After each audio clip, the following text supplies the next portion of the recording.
sounds right up my alley. Yeah, it's even got a $30,000. Let's send it down to Florida.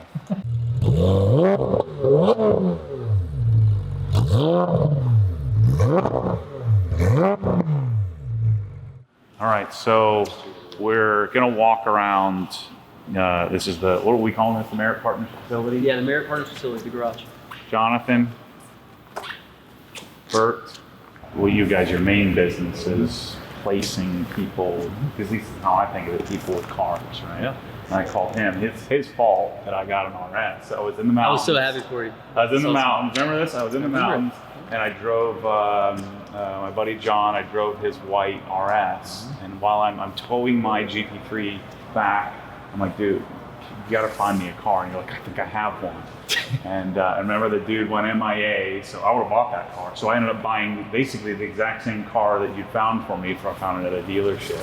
So it's your fault that I spent 220 grand on it. But are you happy? Yeah. There you go. Perfect. See, I think, what you guys do is so fascinating to me because I'm not gonna think of myself as a pretty discerning car guy, but I don't know where to go. I mean, I think it's probably more about relationships than anything, isn't it? Knowing who has what and where and when. So if you're looking for a 911R, or you're looking for a Viper ACR, you're looking for a Porsche of some sort, you guys, I would much rather call you. I mean, what is that? Does it cost more money to hire you guys? I mean, how does that work? Do you guys, is there a referral fee or something that I pay? Like let's say I'm going to buy a $200,000 RS. Do I pay you guys to go find it for me? Is that how it works? It is. I mean, we go out and source the car for you, but we take out a lot of the things that are unknowns to you because we're experts in this, and we don't try to be. We tell people this all the time. We don't try to be everything to everybody. We try to be a lot to a few. Yeah. We're specialized. We really focus on Porsche, Ferrari, and McLaren in that order. And so when it comes to something, you can see this warehouse really reflects what we're passionate about, the cars we're passionate about. I look around and say, what would be my favorite cars? Oh, that's right, they're all here. Because we've just gotten to a point, we started off when, 5-6 years ago when Jonathan and I started, we were taking everything. And now it's just been diluted down to some cars that we are actually really excited about and that we're passionate about. You become an expert in those. That's right. And so the private networks that we have are consistent with that. We go out and we find your car and look for your car. The first place we're going to look at is we're going to go out to our private networks and people that we know, not go out to Auto Trader or eBay. You can do that, but we want to inject our level of expertise in there and the things that we know, and to really keep you from making a uninformed decision. I think a lot of times when you go out in cars, it's easy to say, oh, a car will go 0 to 60 in this and has this much horsepower and I want this color.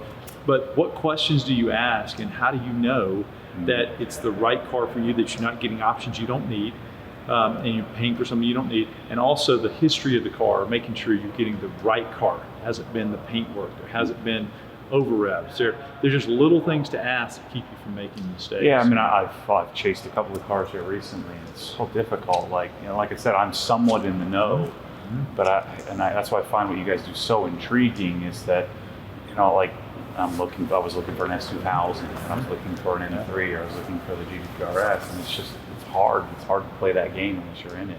So what's the plan for, we have this massive, how many square feet is this? So it's 20,000 square feet of the facility, the outdoor facility. Yeah, this here. Correct, and then we have 10,000 square feet of office. But our main focus is here because this is sort of this is where we spend our time, and we're going to create a lounge in here as our eventual goals where guys can hang out. I love your garage concept of what you've built as well, and we want this to be a destination for people to come hang out and spend time, watch the races on the weekend, and create a community of guys that like to see one another on a weekly basis. And so we'll have a lounge area. So we'll mainly do storage is the majority of the reason for having this facility, and then having a detail area over in the corner, which I wanted to show you too. This is ultimately where we'd like to have a premier detail shop that is run by somebody that we trust, not in-house, not our own facility, but somebody that does your quality, your style of detailing, right? And that can happen a year or 2 years down the road, but we built out the facility knowing that we wanted to have the detailing in-house because of the type of cars that we work with. So it'd be an indoor facility for detailing. So this is Jonathan, you were talking to me, or you sent me we did some FaceTime stuff, and this was the area you were talking about doing a detailing bay. And I was looking, I didn't understand how are you going to get cars? Because it looked like it was like this high off the ground. I'm like, how are you going to get cars in here? But it's just a little raised section. So we were thinking about, if there was a detailing section here, how would this work? And there's a drain back there. It runs off on all three sides. Like I was saying, it used to be an old limo company, and they would wash limos here. Yeah. And so they had built this raised wash bay area, and it sort of worked perfect. We reconditioned it. But front axle lift being very important to us. We have race cars, for instance, that are really low to the ground, so we didn't want anything scraping. I see. So there's drain here, drain there, runs back to that area there. Exactly. And then you would put a pump. Yeah, this is it's almost too blank. It's like hard to catch a vision for what you could do. That's right. And that this section here, because you'd have to deal with water running that way. Right. So, and I know they make blocking systems, so I guess that would be pretty simple, and then there would be a block that runs across. That's right. To block the water. Worst case, if some puddled, you just squeegee it either way. Is there a way to phase that out in a few different stages? If you wanted to start with cabinets and really make this a wash bay initially for the members, and then down the road it'd be, stackable to do it seems to me that to make it multi-purpose washing and detailing is a little more problematic. Can we just do all of this whole area over here? You totally could. Yeah, take the whole, that's right.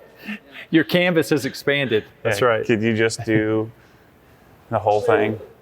So if you can just wave your wand and just just tell us exactly what. Well, if I quit doing what I'm doing and I came up here and I built a detailing studio for you, I can do it. There you go. That's easy. perfect. That's perfect. Yeah. There's a guy. That's it. We'll just keep bringing the cars to you, and you just keep doing that. It's perfect. Yeah, this could be awesome. But I do think, it seems to me like this is something you chase when you're not bored, but when it'll make sense when it's time. That's right. Clubsport versus Cup versus just buying an RS or a GT3. What, let's say, I'm a bad example, but let's say you're an avid HPDE guy. You're 5-6 times a year. Which one and why? Do you go full Cup? Do you go halfway to Clubsport? Do you go and just maybe put some harnesses in your GT3? Which do you do? And guys, we've seen all of it.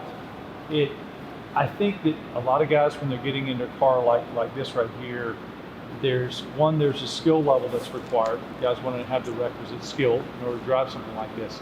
And I think some guys are intimidated to go all the way to a track car. They feel like when they're going to slicks or they're going to more of that equipment on the cars that they're not going to be able to, for some reason, they got to be a race car driver to drive it, and that's just not true. What I invite people to do is maybe not to start here, but I think if you're into the whole excitement behind the cars, you're going to end up right here. Because a GT3, put a GT3 with harnesses on it, run around for a while, you get faster and faster, and the cars today are so quick. And on the back straight at Road Atlanta, for example, between turn 7 and turn 10. Is that the blind one? The blind one's over 12. Okay. But when you come from 7 to 10, and you got that long straightaway there, you're hitting in a GT3, an 18 GT3, you're hitting 160 miles an hour going back there. Now, how comfortable do you feel having no roll cage? Yeah, you may have harnesses on. A lot of people do it with lap belts. Yeah. But if you go to 6-point harnesses with Hans, that's better. Right. But a full race car with a complete cage over it, fire suppression system, everything else is the safest. When we get into GT3 Cup, Clubsport, GT3, the biggest thing that the Clubsport offers, the GT4 Clubsport offers, that I feel like makes it the best, most complete track car that I've ever seen, is the fact that you can take this car right here, that someone who's got just an average amount of experience, and they're driving their Cayman around, can drive this just as easily as they were driving their Cayman. Because there's no sequential. I mean, this is a PDK. No sequential. Right. You just put it in drive and go. It's a true arrive or drive car. You don't need a full team with you of technicians like you do with a Cup car. Cup car, you're going to need race support every time you go to the track because you've got to have your own P-Wheel system there, something because those cars constantly have little electronic foibles that pop up that need to be decoded and understood, and the car is also more of a handful to drive. The standard Cup comes with no ABS. Right. It does have traction control, but no ABS on the car. That's much more of a handful for someone to drive.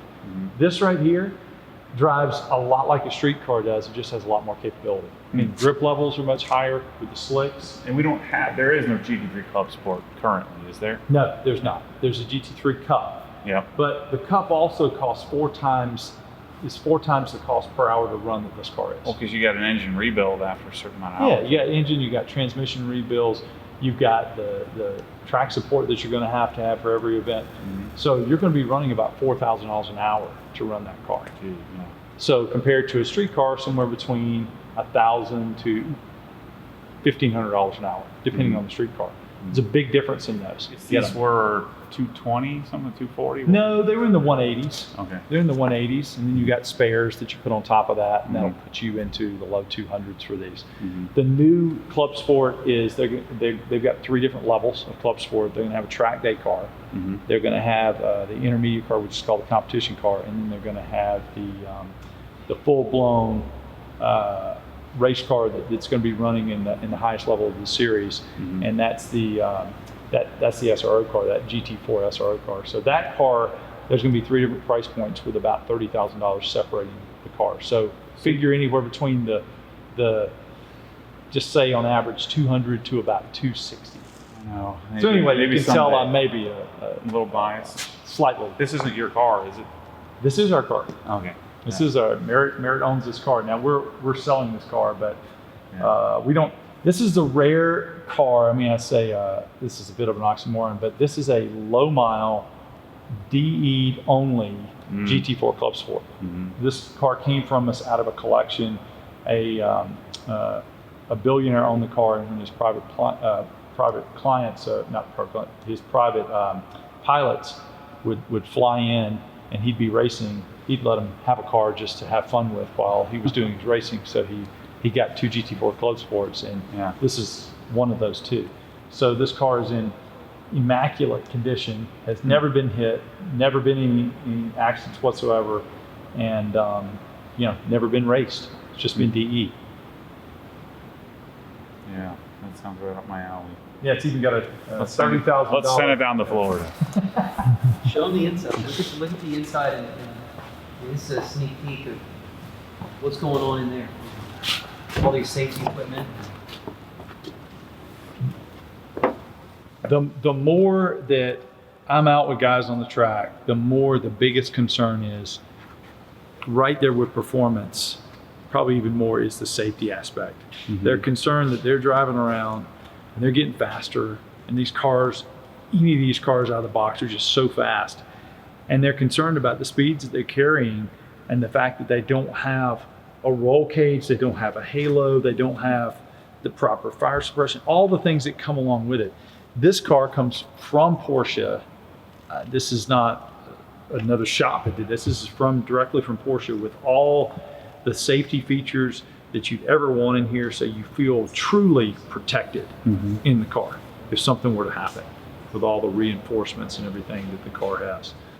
So, it's altogether different from the motorsports steering wheel, smaller diameter steering wheel, to the fuel system, the way it fuels the air jacks. So right here you attach your umbilical, plug it in, hit the tank, the car just lifts right up, and you can change the tires right there. So it's got air jacks, and you don't have to worry about just putting a jack under individual wheels.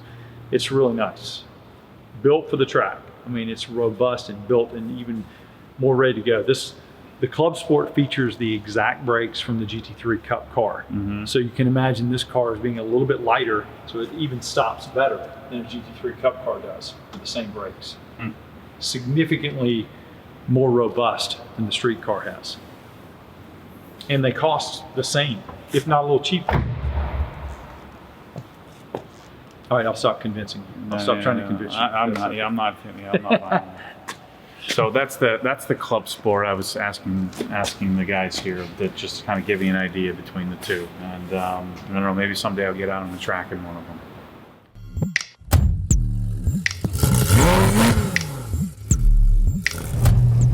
Because what happens when the force pulls you back, your foot naturally comes off the gas. You have to keep your foot to the floor.